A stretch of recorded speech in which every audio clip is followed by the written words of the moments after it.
भारत के इतिहास में कुछ नाम ऐसे हैं जो केवल राजा नहीं थे, बल्कि शौर्य, स्वाभिमान और देशभक्ति की पहचान बन गए। उन्हीं महान योद्धाओं में एक नाम है सम्राट पृथ्वीराज चौहान। वे न सिर्फ एक शक्तिशाली राजा थे, बल्कि एक ऐसे वीर योद्धा थे जिन्होंने विदेशी आक्रमणकारियों के सामने झुकने से इनकार कर दिया। पृथ्वीराज चौहान को आज भी राजपूत शौर्य, वीरता और त्याग के प्रतीक के रूप में याद किया जाता है। पृथ्वीराज चौहान का परिचय। पूरा नाम पृथ्वीराज चौहान, उपनाम राय पिथौरा। जन्म लगभग 1166 ईस्वी। पिता सोमेश्वर चौहान। वंश चौहान राजवंश। राजधानी अजमेर और दिल्ली। शासनकाल 1177 ईस्वी से 1192 ईस्वी। पृथ्वीराज चौहान चौहान वंश के अंतिम और सबसे प्रसिद्ध शासक थे।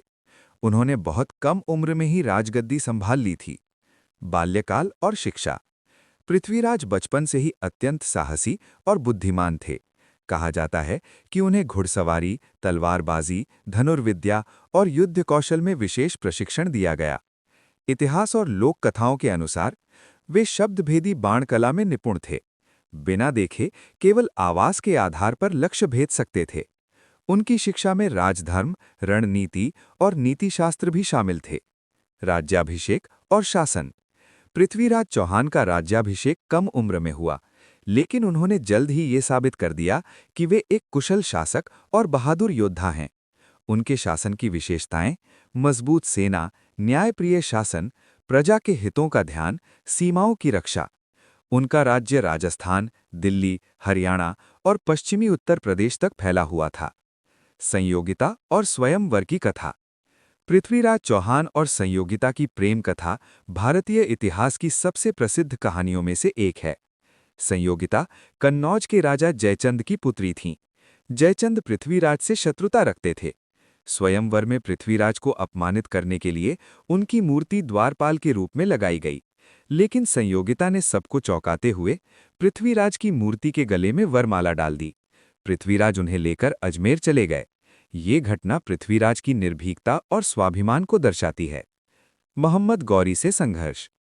पृथ्वीराज चौहान का सबसे बड़ा संघर्ष था मोहम्मद गौरी के साथ। तराइन का पहला युद्ध 1191 ईस्वी। पृथ्वीराज चौहान ने मोहम्मद गौरी को भारी पराजय दी। गौरी घायल होकर भागने पर मजबूर हुआ। ये युद्ध भारतीय इतिहास की एक बड़ी विजय थी। तराइन का दूसरा युद्ध 1192 ईस्वी। मोहम्मद गौरी ने रणनीति बदलकर हमला किया। पृथ्वीराज की सेना पराजित हुई। पृथ्वीराज चौहान बंदी बना लिए गए।